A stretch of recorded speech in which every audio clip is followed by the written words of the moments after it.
Excited to see everyone interested in this topic today. So to give a quick introduction to our speaker, Professor Timmins here. Professor Timmins is a professor in the Department of Economics at Duke with a secondary appointment in the Duke's Nicholas School of the Environment. He specializes in natural resources and environmental economics, and his recent research has focused on measuring the costs associated with exposure to poor air quality, the benefits associated with remediating brown fields, and toxic waste under the Superfund program, the valuation of non-marginal changes in disamenities, and the causes and consequences of environmental injustice. So take it away, Mr. Timmins. All right, thank you. Let me go ahead and see if the screen share still works and get that part set up. Okay, does that look okay? Yep, excellent. Okay, so yeah, tonight I'm going to talk about a variety of things related to environmental justice with respect to housing markets. So this is an area where I've done a lot of my research over a really extended period in terms of how housing markets get used to reflect the values that people put on things like air quality, like exposure to toxics and Superfund sites and brownfields and things like that. More recently, my interests have turned towards questions about environmental justice, and that has gone along with the lab group that we have here that works on EJ topics. Kay Jowers, who runs the lab with me here, she spoke to the group earlier in the semester. A lot of the questions that revolve around the way housing markets work when you start to think about environmental justice very quickly get into the area of discrimination.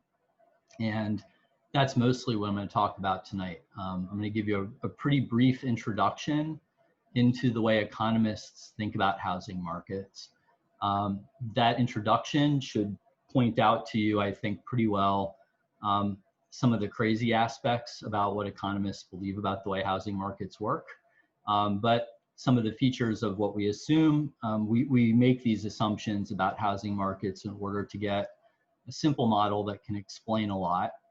And there's some value in that, in explaining why we see poor and people of color frequently locating in polluted neighborhoods. There's something we can learn from these simple models, but then we've taken that one more step to try to ask how constraints on people's decision-making can influence those exposures as well. So I'll talk a little bit about the history of discrimination in housing markets in the United States, which I think is really important for understanding where we are today, and then finish with two sets of results from projects that we're currently working on here at Duke right now that examine present day housing discrimination. One of the projects looks at rental markets in a very popular online search platform that many of you have probably used before, and we measure discrimination there and look at how that affects exposure to air toxics. So that's kind of where I'm going over the course of the hour. I would encourage people to ask questions while I go. I don't like to save questions till the end, especially if it's because I've been confusing about something. I've been talking on Zoom all day today, and I'm very likely to not be clear about something at this point in the evening. So please raise your hand. I have my participant list open, and I'll keep an eye on that while I talk. And if anybody sees somebody trying to get a question and I'm not seeing it, just let me know. Okay, so I like to start off with a little bit of kind of go back to square one. So I'm going to spend 5 minutes maybe just building out into where the housing market enters into environmental justice. So I like to go back to 1990, the early 1990s, 92, 93, 94, when the EPA was setting up its Office of Environmental Justice and put out their first definition. This wasn't the first definition of EJ that was ever put out there, but the EPA's definition, because it has two important components to it, the first paragraph and the second paragraph, which I've labeled here just I've underlined key terms, and I've pointed out what I think are the two forms of justice that are being described here. On the top, we look at questions about procedural justice, and fair treatment and being involved in decision-making processes and basically having a seat at the table. This is going to be really important for the way pollution gets cited in various locations, and disproportionate exposures arise from that, from improper citing procedures, and people don't have the ability to, to work against. We're not going to talk very much about that tonight because that's a separate topic, getting into questions about permitting and citing. The second paragraph in their definition is all about disproportionate exposure, which is really, I think, what people think about first when they think about questions of EJ, and the fact that certain groups face a disproportionate burden, and that's what we call distributive justice, which is all about equity or inequity in outcomes as opposed to equity or inequity in participation. The equity and outcomes part of this became the focus of the EJ research world ever since the, starting soon after the Warren County events and leading all the way up, really to the present. But in the 1980s, 1990s, early 2000s, people spent a lot of time documenting this sort of distributive injustice and looking for evidence that disproportionate exposures exist. And we see this in a lot of housing markets. I like this set of graphs because it's really easy to see what I would like to show you. This is from the National Air Toxics Assessment data on cancer risk in Los Angeles. And what I have here is 3 graphs, maps of LA. These are census tracts. And on the left, what we have is a map where the darker areas represent higher levels of cancer risk. The middle graph is a percentage of Hispanic Latinx residents in each census tract. And the graph on the right is the percentage of white residents in those census tracts. And I like these graphs because you can basically look at it. And if I were to switch the graph on the figure on the left with the figure in the middle, you probably wouldn't notice. They're that similar in terms of the layout. The correlation when we're talking about race, and in particular with respect to Hispanic Latinx residents in Los Angeles, is really, really high. This is one of the highest we see, and it's almost an inverse image when we look at white residents. So there's hundreds of studies out there that look for this kind of correlation and try to document it. The problem, though, is that kind of correlation, while it tells us about the existence of an environmental injustice, it doesn't really tell us how it came about. So in my class, when I teach about this, we spend a month and a half going through different mechanisms, causes that would lead that correlation to arise. And the reason you want to study that is because the policy you would adopt differs tremendously depending upon which mechanism is at fault, okay? So one possibility is that the firms were introduced into the neighborhoods where the Latinx, Hispanic residents lived. That would be a citing argument. Did polluting firms move into minority neighborhoods? Second would be that the minority and poor residents themselves moved into the neighborhoods where the land was cheap, okay? This would be the sorting mechanism. And this is what really underlies a lot of the basics of the housing model in environmental justice. Now, let me just sort of get an argument out on the table right away when I bring this up, because this is, in a lot of contexts, this is where people start to really resist economists talking about environmental justice, because the question arises, well, people might not be able to afford to not live in a polluted neighborhood. So how can you say that they're choosing, right? I slip into the term of saying they're choosing to live in a polluted neighborhood.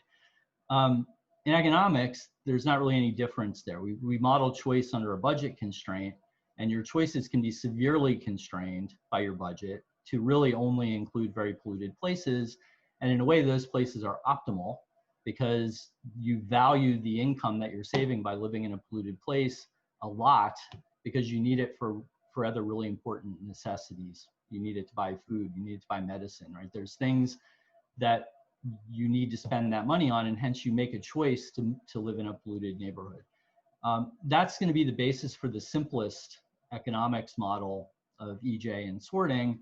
And then we're going to bring into that the notion of discrimination and constraints outside of the budget that also limit where people can live. And those are a little less efficient from an economics point of view in that there's no, discrimination has no place in an economic model, basically. That's why economists oftentimes have a hard time studying it.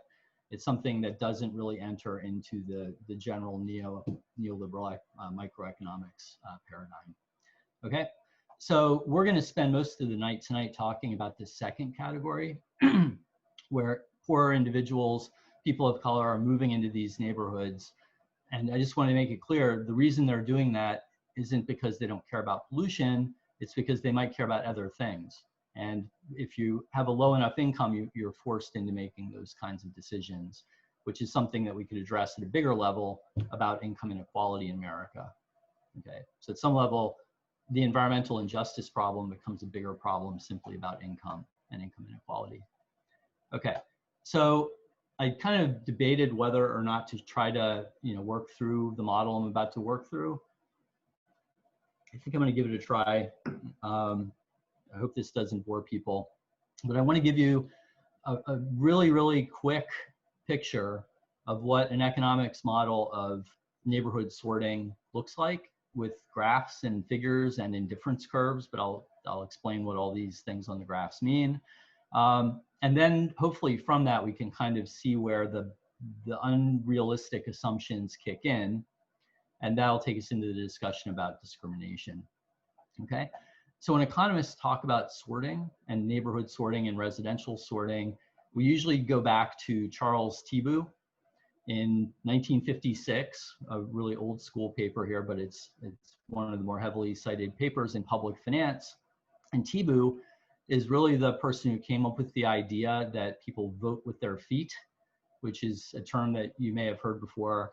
This idea that you move into neighborhoods and maybe pay higher taxes in a neighborhood with really good schools, and that reflects your preferences for school quality. Or you pay a lot to live in a downtown address, and that reflects your desire to live near urban amenities. Okay, and people use that kind of trade-off to model people's preferences and the value that they place on public safety, school quality, air quality, all sorts of things that we produce in government, okay, that we make policy about. So that's basically the idea here, is that people make these trade-offs in terms of where they choose to live. And it's a really heavily cited paper. There's a lot of theory about it, but that's essentially the essence of it.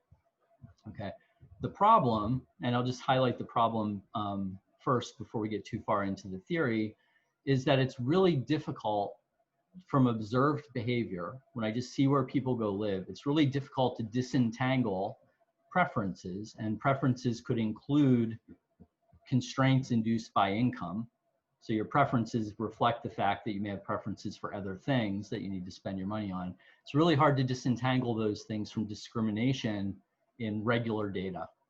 If I just give you data, like we have a ton of this data at Duke that people here at Duke are more than welcome to use. If you ever want to use it, come talk to me, describing all of the housing transactions in the United States. And we can connect them to the names of the people who made the transactions. We know their incomes. We can figure out their race, ethnicity, lots of things about them. All of that all of that data, all of that information it's really hard to disentangle people's preferences. Did they just not care about pollution from discrimination? Were they not offered a place to live in an unpolluted neighborhood? Okay, that's the thing we're running experiments on now here. These experiments I'll come to at the end that get around that problem. Okay, you have to get very special data to fix that problem. And in principle, you have to know what people's choice sets look like. And that's a hard thing to know unless you go out and basically we're going to trick landlords into helping us with this experiment. Okay, so here's the graph that I'm going to use to try to make this argument about why in sort of an efficient Tiebout sorting world where everybody knows everything, nobody faces any constraints, and people make trade-offs, why do we end up with an environmental injustice, okay? And then why would economists call that potentially efficient? All right, so what I have here is a graph with two things, G, which I'm going to use as an index for a public good. So G is just how good the neighborhood is. And this could be school quality, air quality, crime, public safety, you name it. It can all just get wrapped up in G. P is going to be the price of a house. Okay, so I've got these things labeled. I've kind of animated this a little bit. I've got two communities, A and B, which represent combinations of how good the neighborhood is in terms of these public goods and how much it costs to live there. Okay, so A is the lower public good location with a low price, and B is the higher public good location with a high price. The lines that I've drawn here, the curves, these are what we call indifference curves. So if you're in Econ 201, by now you would have seen these. I'm not so sure about Econ 101. What these represent are combinations of G, a good thing, and P, a bad thing, that make people equally happy. Okay? So these lines are going to slope upward because if I give you more of a good G, I need to also raise the price it costs to live there in order to keep you at an equal level of happiness. All right? So we need to kind of know what direction in a sorting model these lines, these curves improve.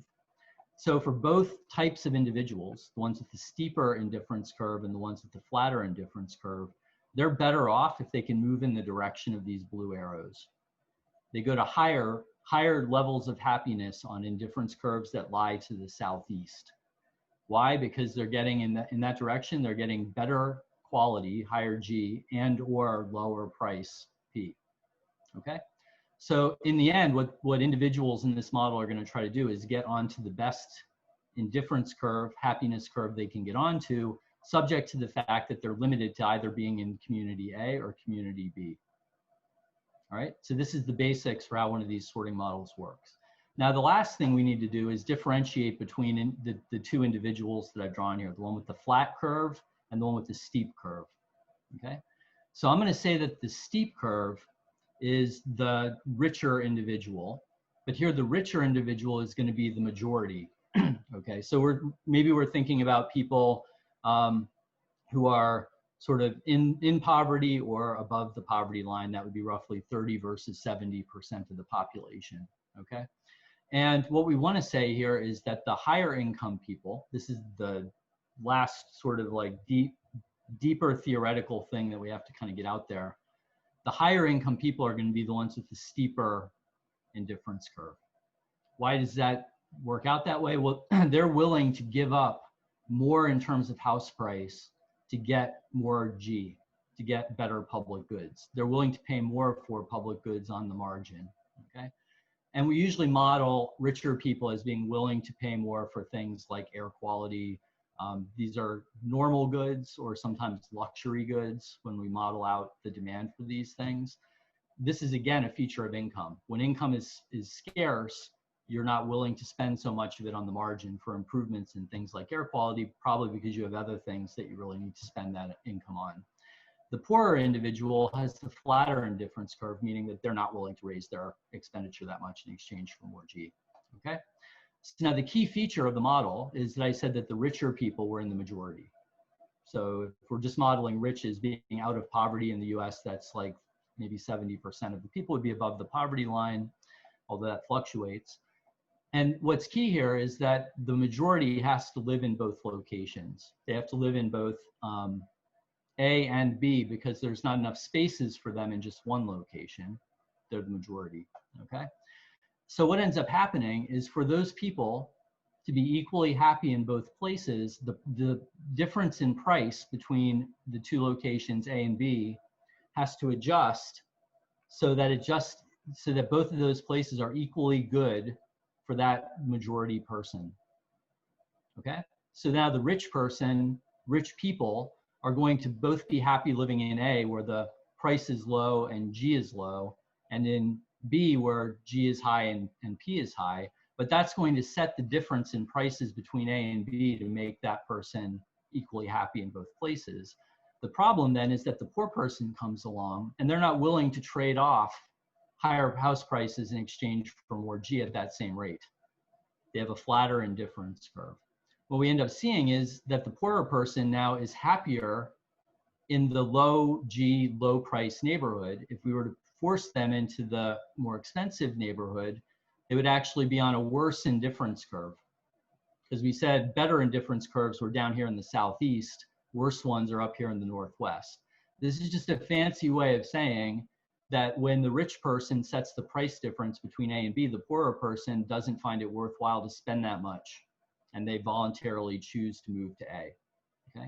But if G here is environmental quality, what this means now is that we've now got strict segregation with all of the poorer people living in the low environmental quality neighborhood by choice in a model like this, right? Because of their budget constraint. But you know, that's a problem if we're worried about environmental justice. So economists usually stop by saying, okay, we have this segregation, end the discussion there. The next step in that should be, well, what are we going to do about it, right? What we're going to need to do about it here is equalize the income differences between Y1 and Y2. And then everybody would be free to make the choice between A and B, okay? And we wouldn't see the strict segregation anymore. But that's a bigger problem. That's not the EPA's problem in the US to fix income inequality, right? That's a more systemic government-wide policy, at least, if not socially more broad. So that then is the essence of the problem in an economics context. And if we weren't in an EJ discussion right now, we would just stop there. But we are in an EJ discussion, so we have to kind of recognize the big 500-pound elephant sitting over on the other side of the room that we haven't talked about yet, which is even if these two individuals had the same income and they both wanted to live in A and B equally, okay, maybe this group down here, the one that we've been labeling as Y1, maybe they have the same income now as Y2, maybe they're not offered housing in location B for reasons that have nothing to do with their budget constraint, okay? So everything we've assumed up to this point assumes people are going to make unconstrained choices given their income, okay? But that's very much not the case in the US over the last 100+ years, and very much not even the case this past year, based on all the experimental evidence that I'll show you at the end, okay? So now I'm going to switch over to talking about a lot of history. So it's a good time for me to stop and take a sip of tea and see if anybody has a question about the economics world that I just kind of walked you through. Yeah, the sorting kind of context that economists use.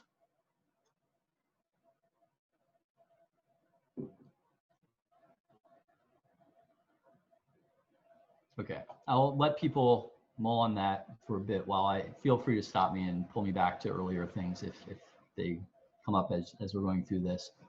So in the historical context, there's been a lot of different versions of discrimination, housing discrimination in the US. And we're going to talk through really quickly most of these, starting with racial zoning. Intimidation has really been something that, oh, sorry, question there. Go ahead, Charlie.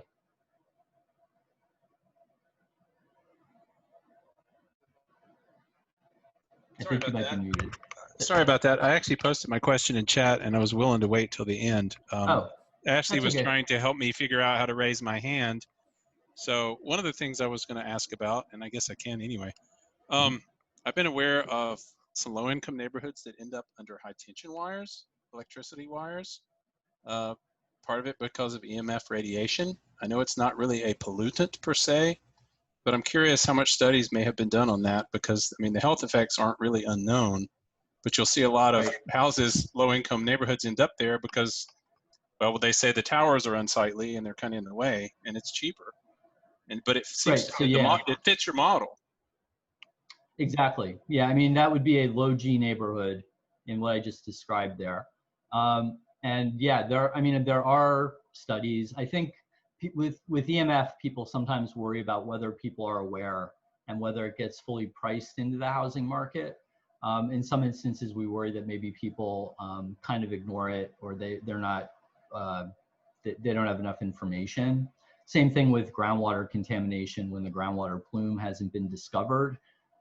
These things all show up in a lot of hedonic analysis where we compare house prices. But yeah, there are hedonic analyses of that particular disamenity, the nuisance that we would talk about in that context. And we do see them more often in cheaper neighborhoods for sure.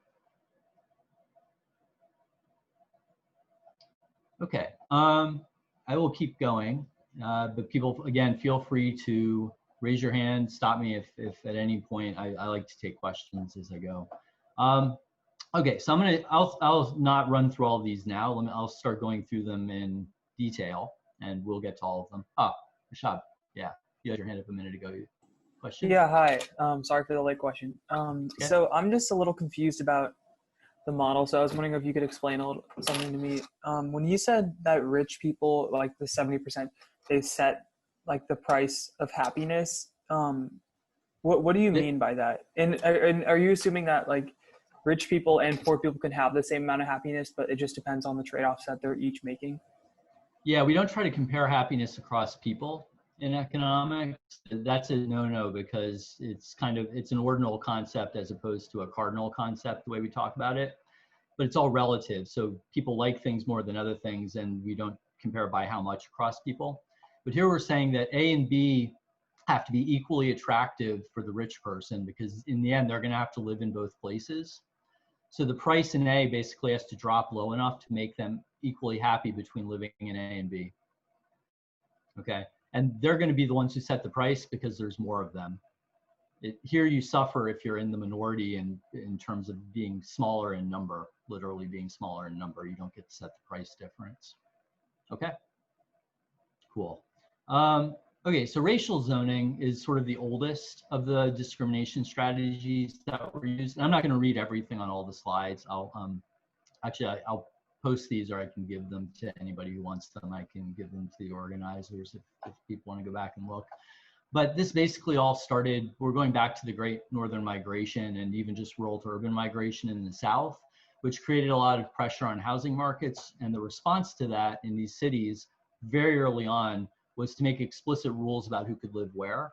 These were typically rules about where people could live based on the percentage of people on that block in that population group. So the arguments at the time were made that this wasn't discriminatory because white people were being banned from living on black blocks the same way that black people were being limited from living on white blocks. Now, in reality, that was pretty discriminatory because the blocks that people were being kept out of or being let into were very different. But that was, if you go back and read about these racial zoning laws, that was the sort of thing that was said. Here's a quote from the mayor of Baltimore at the time when their racial zoning law was put into place, and this was one of the first racial zoning laws in the US. And I won't read the whole thing, but if you just look at it, you can see the essence of the arguments and just how outright, blatantly not hiding anything discriminatory this was. A lot of what you see in these discussions that are going to show up later are about protecting property values. And the National Realty Board and real estate agents in general, all through the 20th century, early part of the 20th century in particular, contributed to this a lot. Okay, this became part of the way housing got sold in the US, was this notion that if the neighborhood flipped from being white to a neighborhood of color, the property values were going to go down. And they would use that sometimes to, I'll get into descriptions of how they would use that to their advantage. These laws were generally, they were so blatant in what they were trying to do that they generally got struck down by courts. It took sometimes 10, 20 years, but eventually they were all declared illegal. And then they were replaced by things, and we'll talk in more detail about some of the things they were replaced with later. But some of the things were just outright walls and fences. So here's an example of a wall built in Atlanta, the Peyton Wall.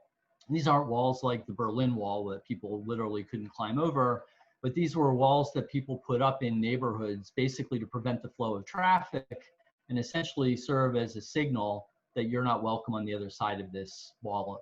You're not welcome down the street. This one here is the Coconut Grove Wall in Miami.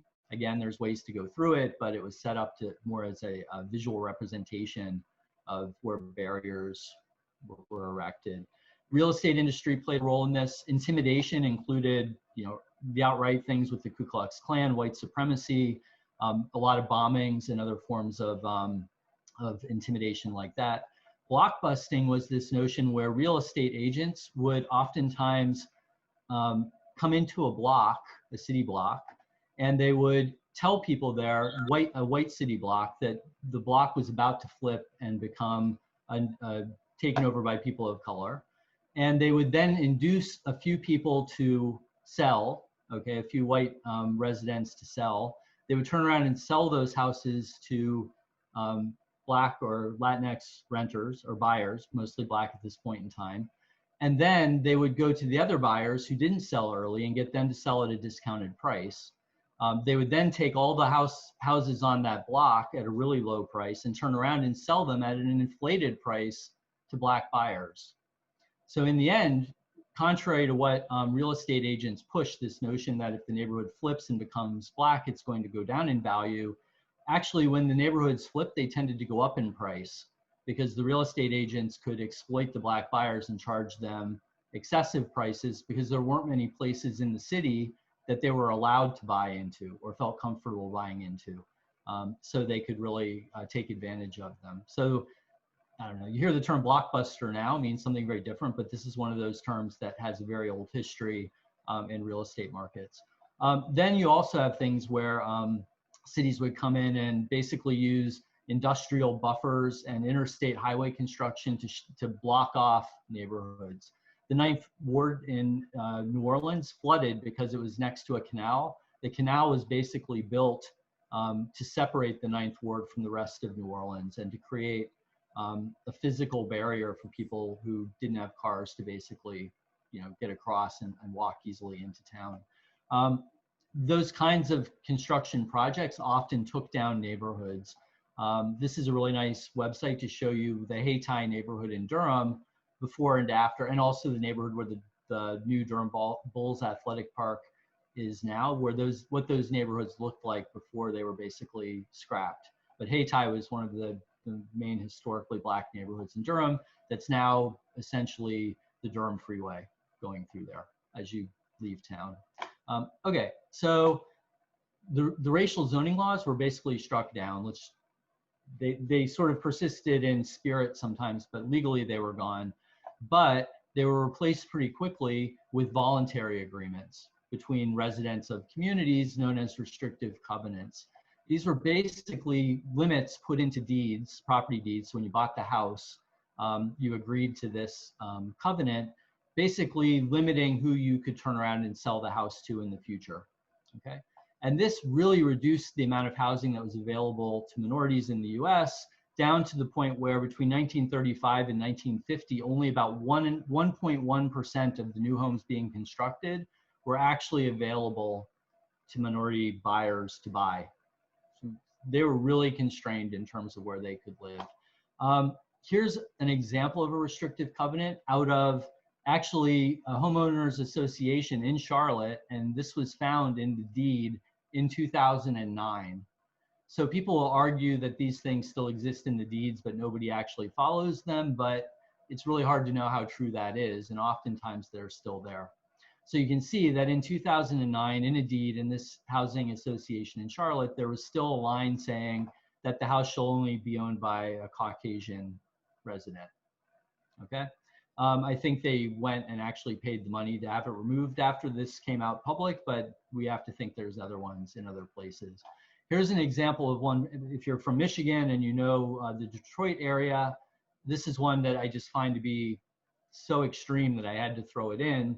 An example of a restrictive covenant where the real estate group there in Grosse Pointe, which is the high-end, expensive neighborhood on the lake on the edge of Detroit, put into place a point system in order to be able to buy a house in Grosse Pointe, where you earned points or lost points for having a swarthy appearance, a religious background, an accent, a club membership, and I assume you got points for appearing typically American, okay? And if you had those things and they added up to a sufficient number of points for your racial identity, you could buy a house.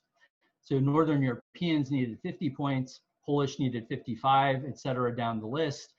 Jews needed 85 points, and if you were Black, Asian, or Mexican, there were no amount of points you were allowed to buy in with. You were just barred, okay? So these are the kinds of unofficial, not written into government law, but being enforced systems that were in place following racial zoning. Here I just have a couple of quotes from real estate, realtor handbooks and things like that. Code of Ethics for NAREB, the National Association of Real Estate Boards, that basically say that if you're a realtor, it's your job to never let a neighborhood flip, that you should never be responsible for a neighborhood flipping in terms of race, okay? In 1948, the Supreme Court ruled that restrictive covenants were illegal, but only if the government, if the judicial system was used to enforce them. So police can't come in and enforce the restrictive covenant, but as long as the neighborhood is doing it themselves, it's perfectly fine. And that was true up until the Civil Rights Act in the Fair Housing Act of 1968 that we're going to come to in a little bit. Okay.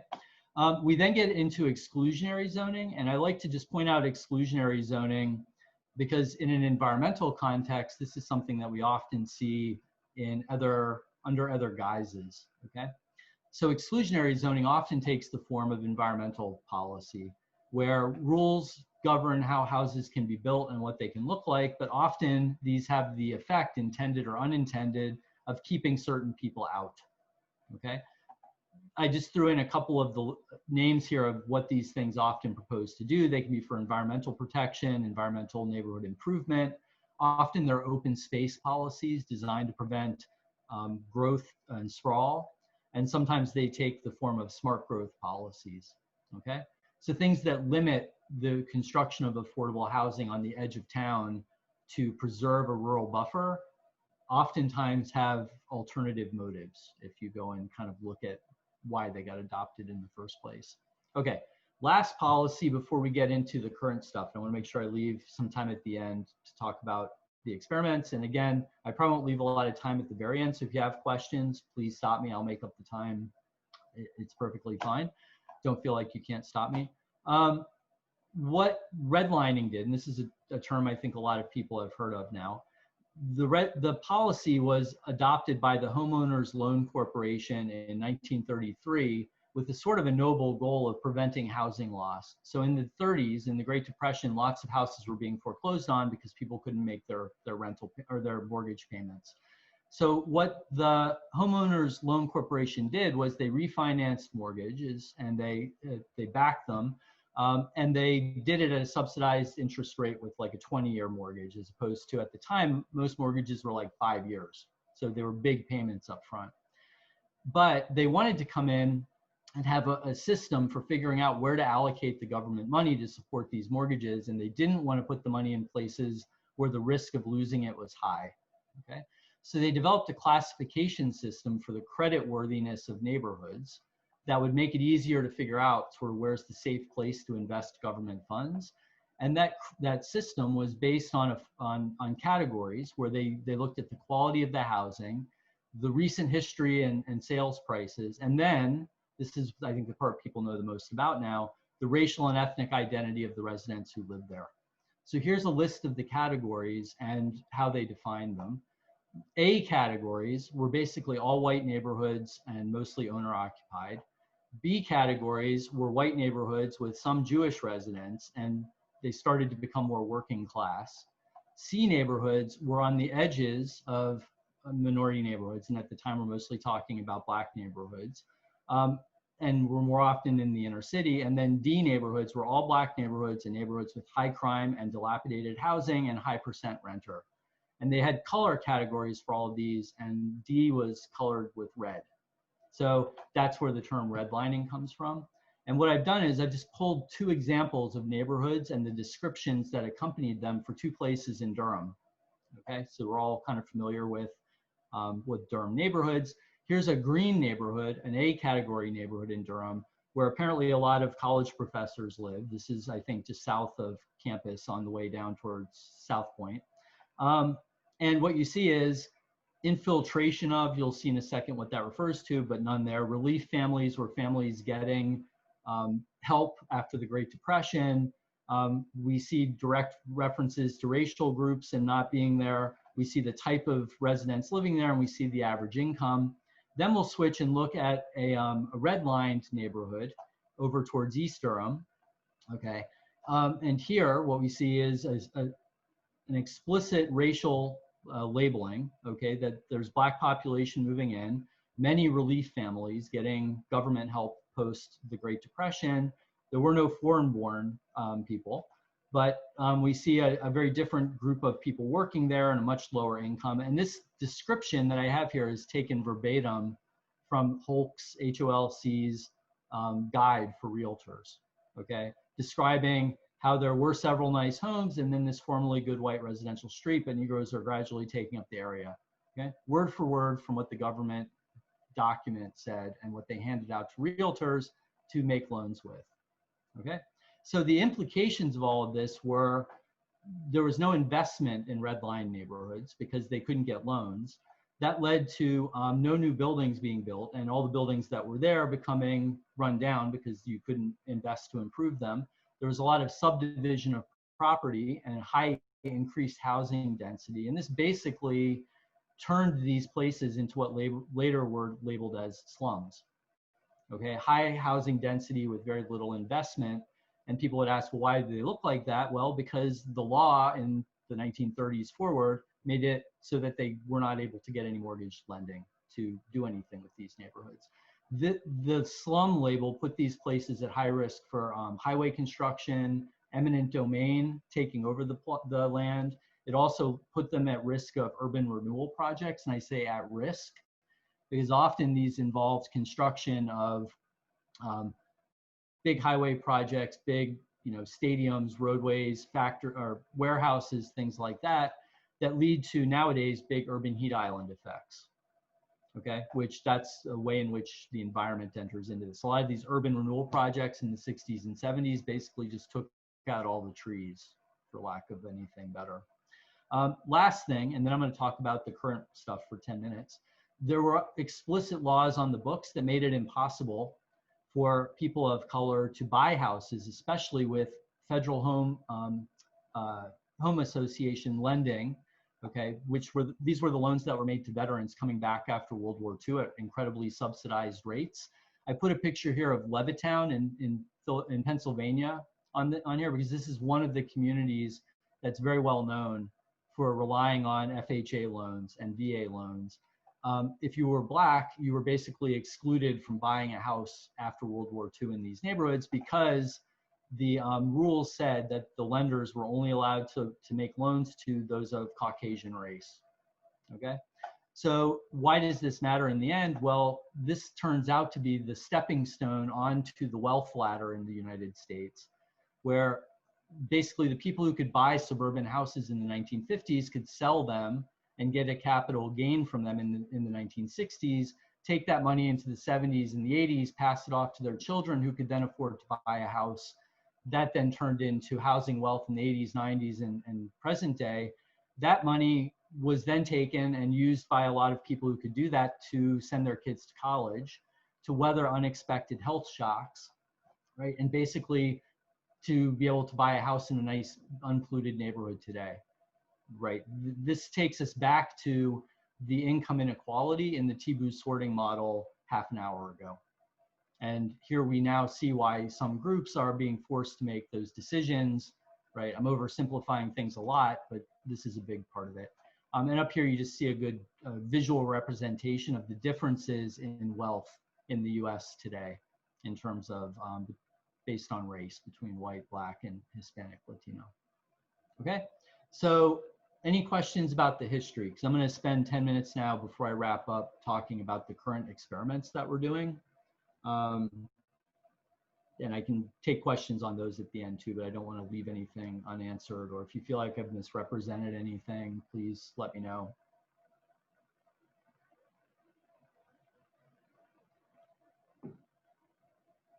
Okay, well, let me jump to the Fair Housing Act, which was an important point in time. We still have, I'm going to show you, we still have a lot of discrimination after that, but it was important because this was the first time that the government actually said that all of these things that were happening prior to this are illegal.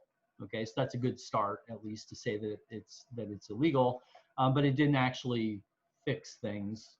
Yeah, I mean, it helped, but it didn't actually fix things. We're going to see that discrimination persists today. Every decade after the Fair Housing Act was signed, up until I guess now, we're due for another one of these, HUD, Housing and Urban Development, has carried out an audit study, which is, I'll show you here in a second. Audit studies are basically when you send actors out into the real world to pretend to buy something or to try to get a job, things like that, in order to see how they're treated differently from So how minority actors are treated differently from white actors. And from that, you can glean something about the discrimination that they faced. So in these audit studies, what they do is they send a pair of actors out to the real estate agent with a request to see a particular house. They take in a clipping and they go in at different times. So the real estate agent's not going to know that they're part of a study. And then they get recommendations from the real estate agent, and they come back and they record those recommendations with HUD, and they make notes of how they were treated differently. Here's the cities that they used in the most recent HDS. And we're going to take this data. This isn't the experiment. I'll get to that in just a second. We're going to take this data and use it to study how the neighborhoods that people are being recommended differ in important ways, including pollution. I'm going to skip this discussion just because I think I'll run out of time. But the one thing I'll point out is that realtors, when they make recommendations to two testers coming in of different races who asked to see the same house, in this graph here, the house that two testers, one Asian and one white, asked to see is this black dot in Chicago. The houses that the white tester were given are these red dots. The houses that the Asian tester were given are these blue dots. And you'll see that the two race groups were given different collections of houses. These are the white testers given houses to the south, the Asian tester to the north. But another thing to keep in mind is that they're all relatively close to the black dot. If you come in and ask to see the black dot, they're not going to give you a house to look at on the opposite side of Chicago. Okay? So to the extent that realtors are going to discriminate, they're going to do it in a fairly narrow circle around the black dot. Now, with that in mind, what I want you to look at here is this is the extent to which the houses that were recommended to the African-American, Hispanic, or Asian tester differed relative to that recommended to the white tester, and we compare within pairs. And we're going to look here at 4 different categories of neighborhood characteristic: the number of assaults, the number of Superfund sites that are nearby, the number of the toxicity of the neighborhood measured with the EPA's Risk Screening Environmental Indicators Index, which is an air mod that models the amount of toxicity that flows into every block group in the country from all of the toxic release inventory plants, and then particulate matter. And what I have down here are the average values that are in the neighborhoods that people were asking to see houses in. So what's important here is that if you're African American, you're given houses on average to look at that have a 23, not percent, but a value of 23 higher than what white buyers were given to look at. And that's relative to an average level of assaults in these neighborhoods of 80, okay? So 23 is a pretty big number relative to 80 in terms of a bias. And these stars mean that this is not statistical noise. That means that this is an actual statistical number that we can prove. We see a similar increase relative for African Americans for Superfund proximity, for air toxics, similarly for Asian buyers. Not much going on with particulate matter. It's really hard to discriminate with respect to particulate matter because over Chicago, over the entire city, the particulate matter level is very similar. Particulate matter kind of disperses pretty evenly around a city. The next graph, or the next figure I'll show you is really interesting. This is what happens if we restrict our attention only to testers, only to people pretending to go in and want to buy a house who identify themselves as mothers. So they talk about having a kid, okay? And what we see is that the level of discrimination in every one of these categories for African American buyers goes up, okay? And there's a lot of theories for why this is in discrimination literature, and has a lot to do with the fear of the realtor of flipping the neighborhood school. So they worry that the residents that they're trying to sell houses to on a regular basis are going to be really upset if they, as the realtor, are responsible for introducing a family of color into the local school. So that's the theory as to why the discrimination seems so much worse when people are identified as having children. Okay, so that's the HUD studies where they send actors out into the field. The last thing I'm going to talk about is the study that we're doing here at Duke that we've been doing now for about 2 years, a little bit more than that. This is in conjunction with Peter Christensen, who's an economist at the University of Illinois, and we work together on this stuff. This is a correspondence study, which means we don't have the money to pay actors to go out and do things. What we do is we have a bot, we have a computer that sits in the basement of the University of Illinois, and it sends out in a very elaborate way with a lot of randomization, fake inquiries to see rental units in a very well-known online real estate platform, okay? So after this talk is done, you could go to one of these platforms and you could fill out a very quick form to ask to see a particular rental unit. And within a few days, you may or you may not get a call back or an email back from the property manager there saying that the place is available to see or not available to see. What we're interested in is how does that response differ based upon the name that we give the person. And in particular, we're going to use names from sociology that have been racialized. And what you do is you go back and you look at birth certificate information and essentially find the probabilities of different names showing up in different racial groups. And you use those names, and the sociologists have validated that people have a really easy time ascribing the proper race to names when they're picked this way. So I can actually show you the names that we use because we're ready to publish this result now, these results. So we're making the names public. This is all based on birth certificate data and the probability of seeing names first and last, and then we merge them together.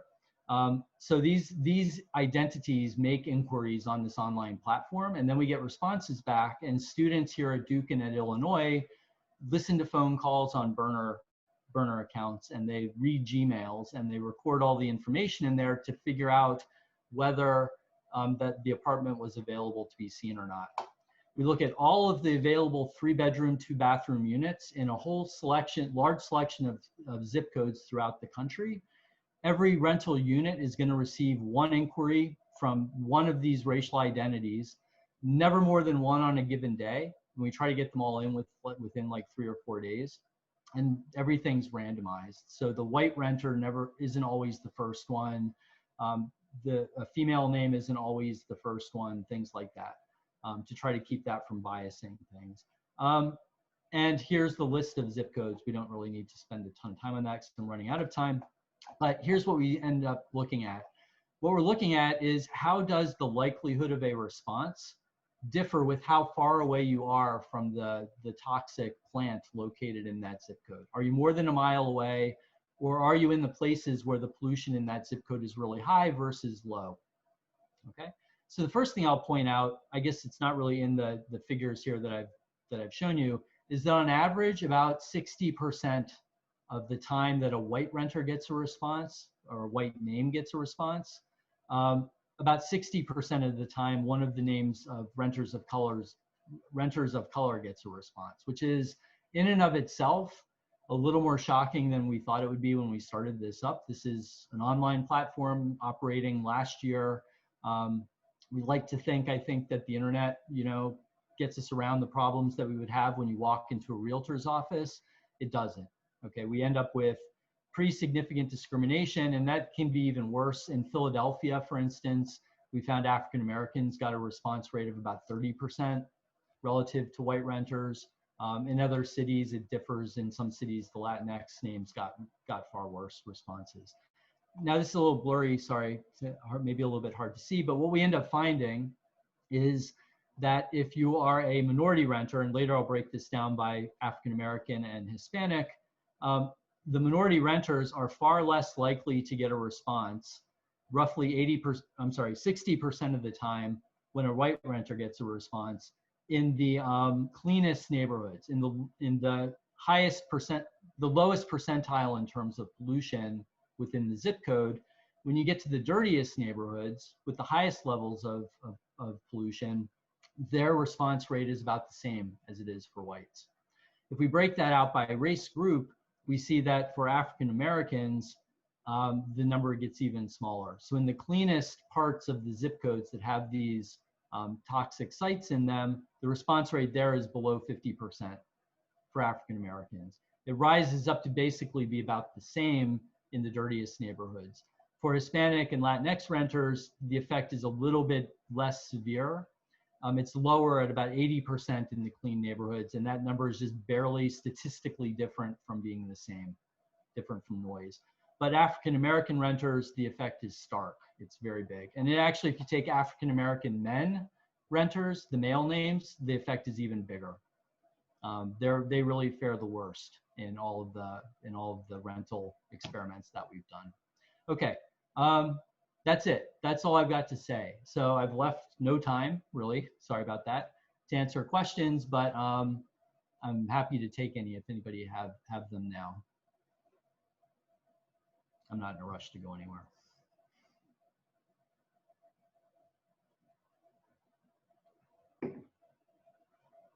I had a question about the HUD study that you were showing a little earlier. I can't raise my hand because of an issue with the Zoom settings. Yeah. But what year was that data from, or was it like an average of several years? No, that was from 2012. Was when they sent the auditors out into the real estate offices, was 2012. Okay, thank you. So not very long ago, really. Yeah. Nowadays, I don't think you could really run that study because nobody actually takes a newspaper clipping into a real estate office anymore. I think 75 or 80% of all real estate searches now begin online, which is kind of what motivated us to do this correspondence study, since this is now, I think, where most housing actually gets purchased or rented.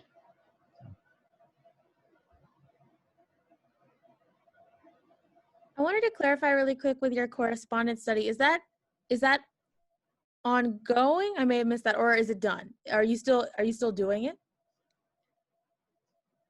Yeah, so we had a 2-year NSF grant, and we actually paused it in the fall because we were actually running it last January, and it ran through the spring and into the summer. And we've got some really interesting results, both with respect to protests related to social justice in George Floyd, and we've got a whole nother set of results related to how severe COVID outbreaks were, and we're still deciding kind of what to do with those. We decided at the end of the summer, maybe we would pause for a little bit because you can only do so many sort of studying housing markets during COVID wears out after a little while. So we're going to pause and come back after things hopefully get a little more normal. But we've got more ideas for things that we want to do, some of which you might look at this and be thinking of yourself. We may have thought of those too.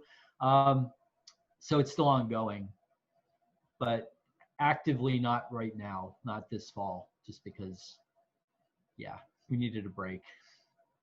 And now those were my follow-ups, just because COVID was probably, people weren't trying to move or trying to move into places potentially. I was just the results really didn't change as much as you would think they would have with COVID. I was shocked at how much the data kind of kept doing what they were doing. We did find some differences in discrimination rates, but not overall sort of responses, but discrimination rates across cities with and without big outbreaks.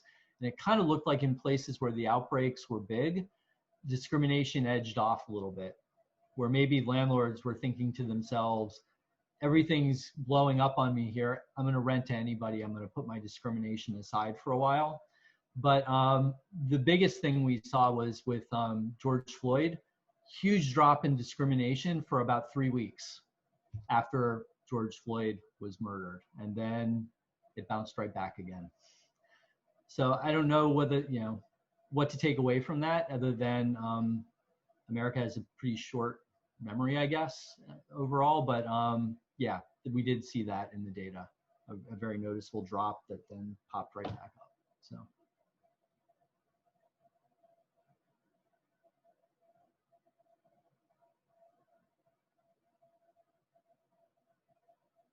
I see some questions in the chat that I can just read out. Okay, yeah, actually, I don't know why, but I can't see the chat. I think it's because I have the gallery view open. So. Oh, okay. No problem. The first question is from Rebecca Hoffler, and it is, what local policies can change to influence affordable housing opportunities? Yeah, that's a really interesting one. And we've been I have some thesis students working on that exact kind of question. One of the things you can do is actually take housing aside and do what's called a land trust, where the housing is purchased by the community they then rent the housing to local residents on sort of extended, like 99-year leases. And when the person moves out, they're given a fair rate of return on their housing investment. But in places that are gentrifying really rapidly, they don't get to sell it for as much as the price has shot up. And then the community that owns the land will turn around and rent that property out again on an extended lease at a lower price to somebody who they deem as being, worthy of getting that property, somebody who, trying to sell it or rent it to somebody who needs affordable housing. So that's a big one. I think the land trust model is big. Another one is sort of the development model that Habitat for Humanity uses. And this is something else we're studying in the context of gentrification, where you come in and you fix the house up and then you give it away, or you sell it at a really subsidized price. The problem that can arise with that is that oftentimes those houses become unaffordable the second time around. If they take them, if the owners take them and they're not restricted in how they sell them, they often sell them for a really high price, cash in, and then there's no more affordable housing there. So there's that, and then there's more standard things like government loans, subsidized housing vouchers, and things like that.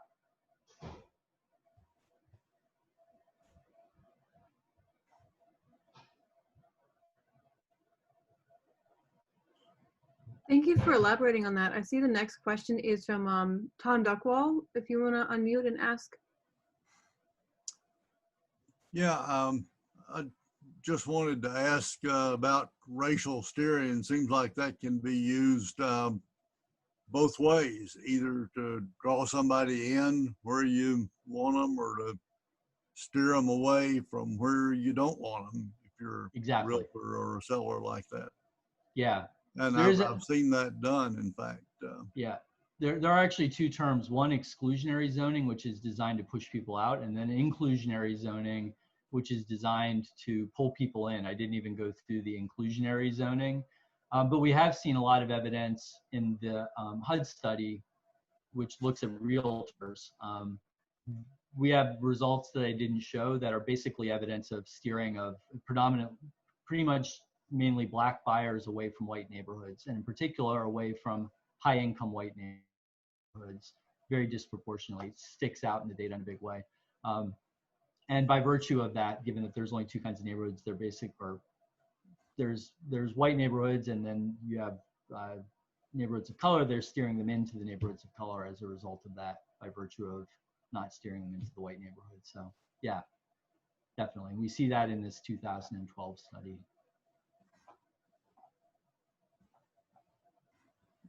The next question I see is from Cameron. Mm-hmm.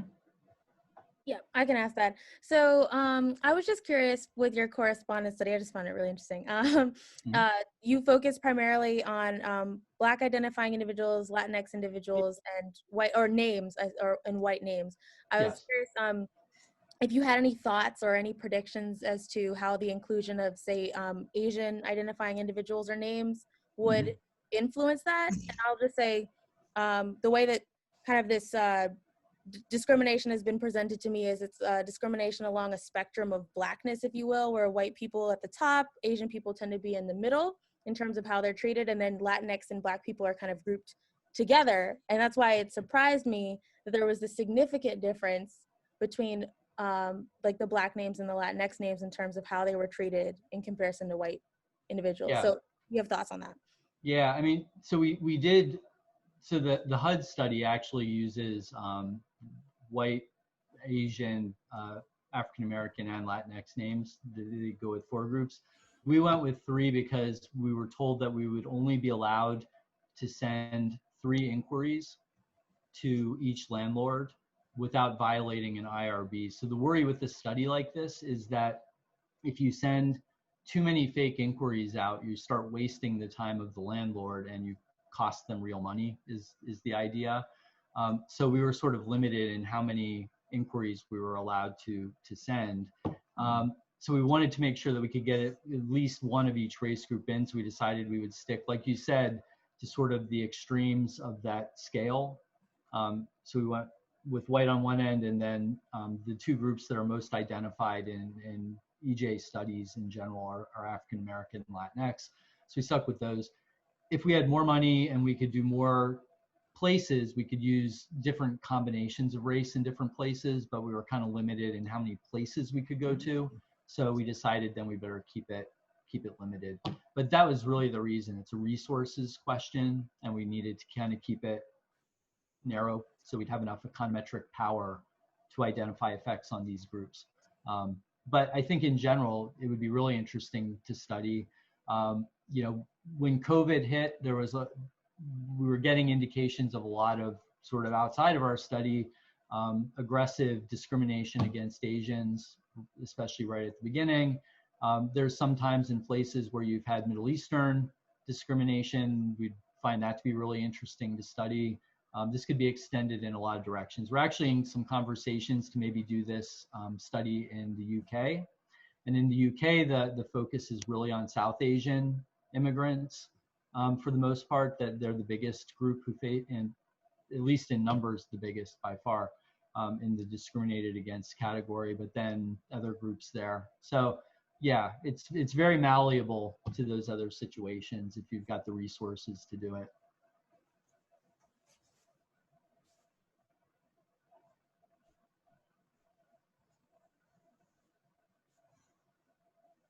The next question I see is from Rebecca Hoffler. You want to unmute and ask it?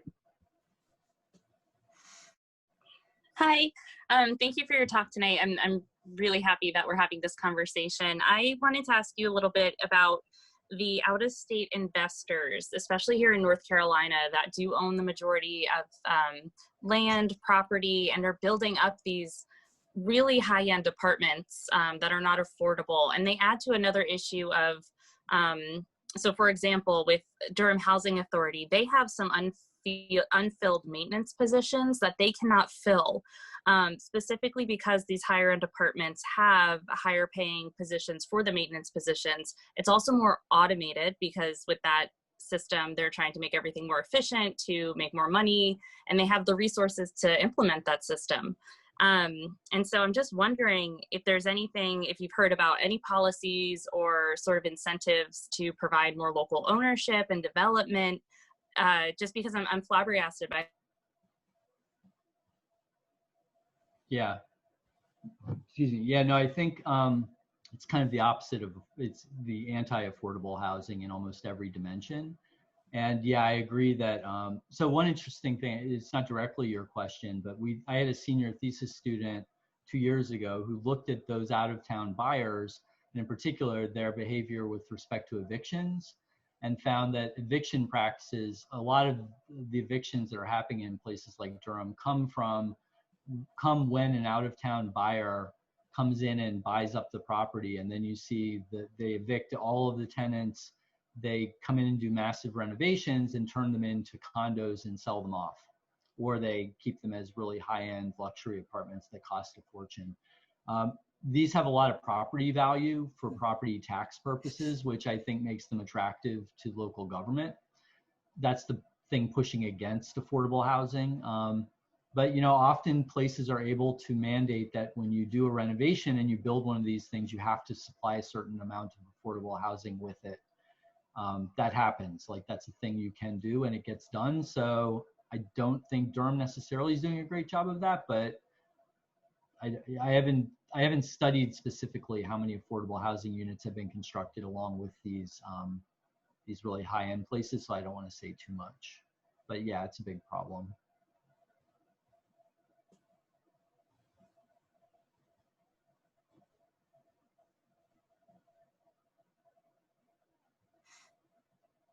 I don't see any other questions in the chat, so we can just pause for a minute, and if anybody else wants to unmute themselves and ask, go for it.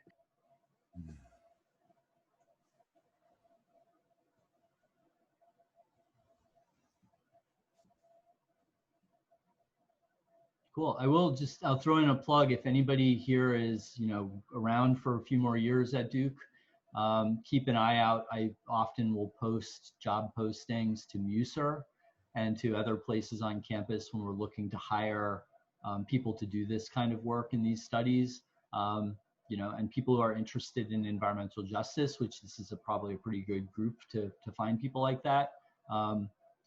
Keep an eye out, and if you're ever interested in doing research, come and talk to me, because even if I'm not hiring, I might know people who are. There's a lot of interest in this stuff around campus.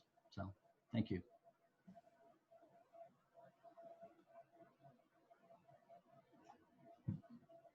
I don't think there are any more questions, so we can wrap up. But thank you so much for sharing about the user job opportunities, and I'll include that and all the other resources you mentioned in a follow-up email that I send to everyone. Yeah, excellent. Thank you. Yeah, and I can give you the slides too. If I went too fast through anything and you'd like to go back and look at it and some of the links and things, I can send those to Ashley, and yeah, and then you're free to give them to anybody who ever wants them. So, all right, well, thank you, everybody. I appreciate the questions and for sticking with me here for an extra 15 minutes. I'm sorry I went over a little bit. Thank you so much. Yeah, Thank you. Thank you so much, Dr. Timmins.